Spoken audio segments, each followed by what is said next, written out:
لیکن ظاہر ہے کہ یہ کہانی کا صرف ایک رخ ہے. اگر یہ ناکامی کا راستہ ہے تو کامیابی کا راستہ کیسا نظر آتا ہے؟ کتاب اس کے لیے کیا کہتی ہے؟ جی، یہ ہمیں اگلے چیپٹر کی طرف لے جاتا ہے، دا بلیسنگز آف اسلام. یہاں کتاب زندگی کو ایک امتحان کے طور پر پیش کرتی ہے. ایک امتحان؟ جی، انسان کو جو ارادے اور عمل کی آزادی دی گئی ہے وہ دراصل اس کی آزمائش ہے. ایک طرف کافر ہے جو اس آزمائش میں ناکام ہو جاتا ہے اور بغاوت کا راستہ اختیار کرتا ہے. دوسری طرف وہ شخص ہے جو اپنی عقل اور علم کا صحیح استعمال کرتے ہوئے اپنے خالق کو پہچانتا ہے اور بغیر کسی جبر کے اس کی اطاعت کرتا ہے. بالکل، وہ اس آزمائش میں کامیاب ہوتا ہے. اور اس کامیابی کے اثرات کیا ہوتے ہیں؟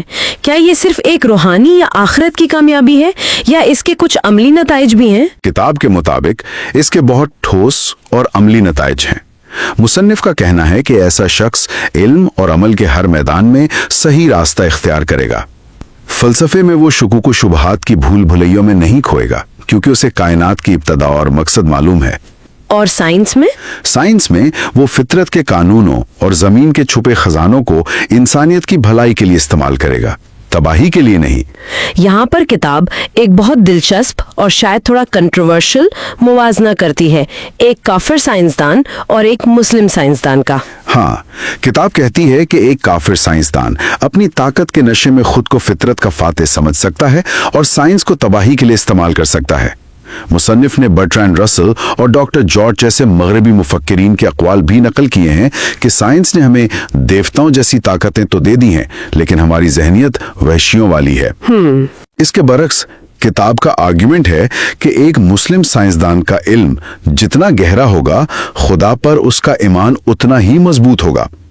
وہ تکبر کے بجائے عاجزی کا مظاہرہ کرے گا اور اپنی طاقت کو خدا کی امانت سمجھ کر انسانیت کی خدمت کے لیے استعمال کرے گا.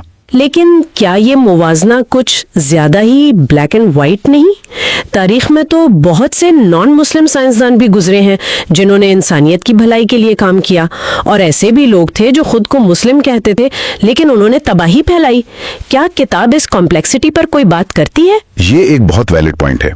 دیکھیں، کتاب یہاں انڈیویجول ایکشنز کی بات نہیں کر رہی بلکہ ورلڈ ویو کی بات کر رہی ہے. اچھا، ورلڈ ویو کی؟ جی، اس کا آرگومنٹ یہ ہے کہ ایک ایسا ورلڈ ویو جس میں خدا اور آخرت کی جواب دہی کا تصور نہ ہو، اس میں طاقت کا کوئی الٹیمیٹ مورل چیک نہیں ہوتا، لہٰذا وہ تباہی کی طرف جا سکتا ہے. جبکہ اسلام کے ورلڈ ویو میں علم اور طاقت خدا کی امانت ہیں اور ان کا حساب دینا ہے. کتاب کے مطابق یہ اکاؤنٹیبلٹی کا احساس ہی اصل فرق پیدا کرتا ہے. اور یہی اصول پھر سیاست، قانون اور دوسرے شعبوں پر بھی لاگو ہوتا ہوگا؟ جی، کتاب کے مطابق ایک مسلم سیاستدان کا مقصد ایک ایسا معاشرہ قائم کرنا ہوگا جہاں امن، انصاف اور بھائی چارہ ہو، جہاں کسی قسم کا استحصال نہ ہو. اور قانون کا مقصد کمزوروں سمیت سب کے حقوق کا تحفظ کرنا ہوگا. اور ان سب سے بڑھ کر کتاب ایک مسلم کی اخلاقی زندگی اور کردار کی تصویر کشی کرتی ہے. اس کی زندگی خدا ترسی، تقوی، راست بازی اور سچائی سے بھری ہوگی. اس کردار کے خود و خال کیا ہیں؟ کیونکہ یہ سب تو بہت ایبسٹریکٹ باتیں لگتی ہیں. کتاب اسے بہت کانکریٹ بناتی ہے. وہ کہتی ہے کہ اس کے ذہن میں ہر وقت یہ احساس رہے گا کہ ایک دن اسے اپنے رب کے پاس لوٹ کر اپنی پوری زندگی کا حساب دینا ہے. یہی اکاؤنٹیبلٹی کا احساس اسے ایک ذمہ دار اور بہترین انسان بناتا ہے. یعنی وہ برائی سے بچے گا، سچ بولے گا، ایمانداری سے روزی کمائے گا اور ظلم کے خلاف کھڑا ہوگا. وہ نیکی اور شرافت کا مجسمہ ہوگا اور سچائی کے لیے اپنی جان بھی دے دے گا. خدا کے سوا کسی کے آگے نہیں جھکتا. یہ بات منطقی بھی لگتی ہے. جی، اگر آپ صرف الٹیمیٹ پاور کے سامنے جھکتے ہیں تو آپ منطقی طور پر چھوٹی طاقتوں کے خوف سے آزاد ہو جاتے ہیں. اور وہ سب سے زیادہ طاقتور ہوگا کیونکہ وہ خدا کے سوا کسی سے نہیں ڈرتا. بالکل. اسی طرح وہ سب سے زیادہ امیر ہوگا کیونکہ وہ لالچی نہیں بلکہ قناعت پسند اور مطمئن زندگی گزارے گا. اس کے لیے دل کا سکون ہی سب سے بڑی دولت ہے. اور قابل اعتماد بھی ہوگا. جی، وہ سب سے زیادہ قابل اعتماد ہوگا کیونکہ وہ امانت میں خیانت نہیں کرے گا اور اپنے وعدے کا پکا ہوگا. وہ سب کے ساتھ انصاف کرے گا اور خلوص سے دوسروں کی بھلائی کے لیے کام کرے گا. تو کتاب کا نتیجہ یہ ہے کہ ایسا کردار جو ان اصولوں پر مبنی ہو وہ کبھی ناکام یا محکوم نہیں ہو سکتا. یہی کتاب کا دعویٰ ہے کہ ایسا شخص ذلت اور محکومی کی زندگی نہیں گزار سکتا. وہ غالب آنے کے لیے ہی بنا ہے اور اس دنیا میں ایک باعزت زندگی گزارنے کے بعد وہ اپنے خالق کے پاس واپس جائے گا جو اسے بہترین نعمتوں سے نوازے گا. تو آخر میں کتاب اس پورے تصور کو سمیٹتی ہے کہ اسلام کوئی تاریخی مذہب نہیں بلکہ انسان کا فطری مذہب ہے. جی، یہ کسی خاص شخص، قوم یا دور سے وابستہ نہیں ہے. کتاب کے مطابق ہر دور اور ہر ملک میں خدا کو جاننے والے اور سچ سے محبت کرنے والے لوگوں نے اسی دین پر عمل کیا ہے. وہ سب مسلم تھے، چاہے انہوں نے اس راستے کو اپنی زبان میں کوئی بھی نام دیا ہو. یہاں کتاب ایک بہت اہم سوال اٹھاتی ہے جس پر غور کیا جا سکتا ہے. اگر اطاعت یا سبمیشن کا یہ بنیادی اصول، جیسا کہ کتاب میں بتایا گیا ہے، پوری تاریخ میں ایک عالمگیر انسانی رویہ رہا ہے، تو اس سے مختلف عقائد اور تاریخی شخصیات کے درمیان مشترک قدروں یعنی کامن گراؤنڈ کے بارے میں کیا پتہ چلتا ہے؟ ایمان اور اطاعت. اسلام کا مطلب ہے خدا کی اطاعت، لیکن یہ ایک کامن سینس کی بات ہے کہ یہ اطاعت تب تک مکمل نہیں ہو سکتی جب تک انسان کچھ بنیادی حقیقتوں کو نہ جان لے اور ان پر پختہ یقین نہ رکھے. بالکل. تو سوال یہ ہے کہ وہ حقیقتیں ہیں کیا؟ وہ کون سی ضروری چیزیں ہیں جو ایک شخص کو جاننا لازمی ہے؟ دیکھیں، اس میں سب سے پہلی چیز تو ہے خدا کے وجود پر غیر متزلزل یقین. غیر متزلزل یعنی جو ہلے نہ. جی، ایک ایسا پختہ اور خالص ایمان، کیونکہ جب تک کسی شخص کو خدا کے وجود پر ہی یقین نہیں، وہ اس کی اطاعت کیسے کر سکتا ہے؟ صحیح. پھر اس سے آگے اسے خدا کی صفات کا علم ہونا چاہیے. اچھا، یہ ایک انٹرسٹنگ پوائنٹ ہے. مطلب صرف یہ مان لینا کہ کوئی ہائر پاور ہے وہ کافی نہیں، اس کی صفات، اس کی کوالٹیز جاننا کیوں ضروری ہے؟ اس لیے کہ خدا کی صفات کا علم ہی ہے جو انسان کو اپنے اندر بہترین انسانی خوبیاں پیدا کرنے پر اکساتا ہے. جب آپ جانتے ہیں کہ خدا رحیم ہے تو آپ میں رحم پیدا ہوتا ہے. جب آپ جانتے ہیں کہ وہ عادل ہے تو آپ انصاف کی کوشش کرتے ہیں. اچھا. مثال کے طور پر اگر کوئی شخص یہ نہیں جانتا کہ صرف ایک ہی خدا ہے جو کائنات کا خالق، حاکم اور پالنے والا ہے، تو وہ جھوٹے خداؤں کا شکار ہو سکتا ہے. تو گویا توحید یعنی خدا کی وحدانیت کی صفت کو جاننا انسان کو بہت سے وہموں سے بچا لیتا ہے. بالکل.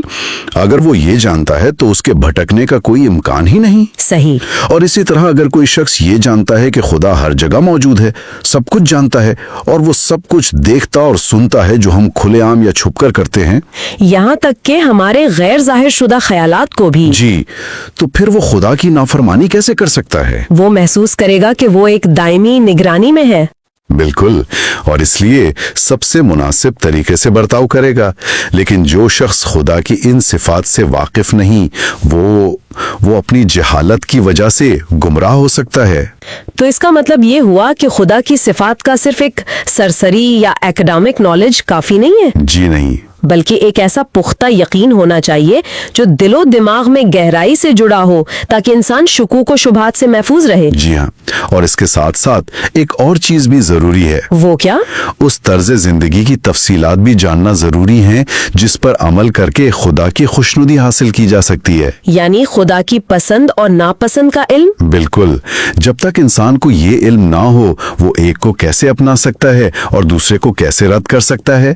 اگر کسی شخص کو خدائی قانون کا علم ہی نہیں تو وہ اس پر عمل کیسے کرے گا؟ اور یہاں ایک اور اہم بات آتی ہے، زندگی بعد الموت یعنی آخرت کا علم. اگر کوئی یہ سمجھتا ہے کہ موت کے بعد سب ختم ہو جائے گا اور فرما بردار اور نافرمان دونوں مٹی میں مل جائیں گے، تو وہ اطاعت کی راہ میں آنے والی مشکلات کیوں برداشت کرے گا؟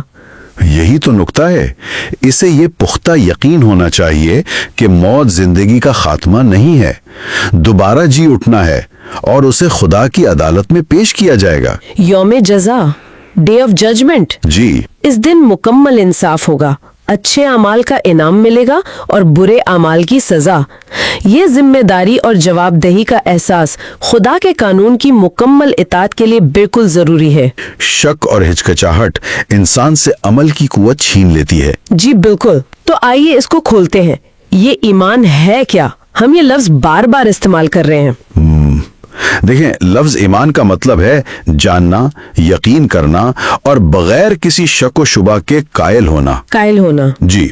تو ایمان علم اور یقین سے پیدا ہونے والا ایک پختہ عقیدہ ہے، اور جو شخص خدا کی وحدانیت، اس کی صفات، اس کے قانون اور جزا و سزا کے خدائی نظام کو جانتا ہے اور اس پر غیر متزلزل یقین رکھتا ہے، اسے مومن کہا جاتا ہے۔ اچھا، اور یہی ایمان انسان کو خدا کی مرضی کے سامنے سر تسلیم خم کرنے والی زندگی کی طرف لے جاتا ہے۔ اور جو شخص یہ تابع داری کی زندگی گزارتا ہے اسے مسلم کہا جاتا ہے۔ بالکل، اس سے یہ بات واضح ہو جاتی ہے کہ ایمان کے بغیر کوئی شخص سچا مسلمان نہیں ہو سکتا۔ ایمان کی اسلام سے وہی نسبت ہے جو بیج کے درخت سے ہے۔ واہ، جیسے بیج کے بغیر درخت نہیں آگ سکتا، اسی طرح ایمان کے بغیر کوئی شخص مسلم نہیں بن سکتا۔ یہاں ایک اور دلچسپ پہلو ہے۔ ایسا بھی ہو سکتا ہے کہ ایک شخص کے پاس ایمان تو ہو لیکن اپنی ول پاور کی کمزوری، خراب تربیت یا بری صحبت کی وجہ سے وہ ایک سچے مسلمان کی زندگی نہ گزار رہا ہو۔ جی ایسا ہوتا ہے۔ اس بنیاد پر لوگوں کو 4 اقسام میں تقسیم کیا جا سکتا ہے۔ بالکل، پہلی قسم ان لوگوں کی ہے جن کا ایمان پختہ ہوتا ہے، ایک ایسا ایمان جو انہیں مکمل طور پر خدا کے سامنے جھکا دیتا ہے، یہ سچے مسلمان ہیں۔ ٹھیک ہے، دوسری قسم ان لوگوں کی ہے جن کے پاس ایمان تو ہے لیکن اتنا گہرا اور مضبوط نہیں کہ وہ مکمل طور پر خدا کے تابع ہو جائیں۔ اچھا، یہ لوگ گنہگار ہیں لیکن باغی نہیں، وہ حاکم اور اس کے قانون کو تسلیم کرتے ہیں بھلے ہی وہ قانون کی خلاف ورزی کر رہے ہوں۔ اور تیسری قسم؟ تیسری قسم ان لوگوں کی ہے جن کے پاس ایمان بالکل نہیں ہے، یہ لوگ خدا کی حاکمیت کو تسلیم کرنے سے انکار کرتے ہیں اور باغی ہیں۔ یہاں تک کہ اگر ان کا طرز عمل برا نہ بھی ہو وہ باغی ہی رہتے ہیں، ان کے ظاہری اچھے اعمال کی کوئی خاص قدر نہیں۔ اور چوتھی قسم؟ چوتھی قسم ان لوگوں کی ہے جو نہ تو ایمان رکھتے ہیں اور نہ ہی اچھے کام کرتے ہیں۔ اچھا، وہ دنیا میں فساد پھیلاتے ہیں اور ہر قسم کے ظلم و ستم کرتے ہیں۔ یہ لوگوں میں سب سے بدتر ہیں کیونکہ وہ باغی بھی ہیں اور مجرم بھی۔ تو اس سے واضح ہوتا ہے کہ انسان کی حقیقی کامیابی اور نجات کا انحصار ایمان پر ہے۔ جی، بنیادی طور پر ایمان پر ہے۔ تو پھر سوال یہ پیدا ہوتا ہے کہ خدا، اس کی صفات، اس کے قانون اور یوم آخرت کا یہ علم اور یقین کیسے حاصل کیا جائے؟ یہ بہت اہم سوال ہے، اگرچہ ہمارے ارد گرد اور خود ہماری ذات میں خدا کی انگنت نشانیاں ہیں جو اس بات کی گواہی دیتی ہیں کہ اس کائنات کا ایک ہی خالق اور منتظم ہے۔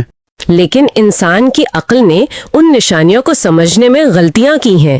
جی بالکل کی ہیں، کچھ نے 2 خداؤں کا اعلان کیا، دوسروں نے تثلیث یعنی ٹرینٹی پر یقین کرنا شروع کر دیا اور کچھ شرک میں مبتلا ہو گئے۔ اور صرف انسانی عقل کی مدد سے زندگی کا ایک مکمل اور متوازن ضابطۂ حیات بنانا جو خدا کی رضا کے مطابق ہو، یہ ایک انتہائی مشکل کام ہے۔ بہت مشکل ہے۔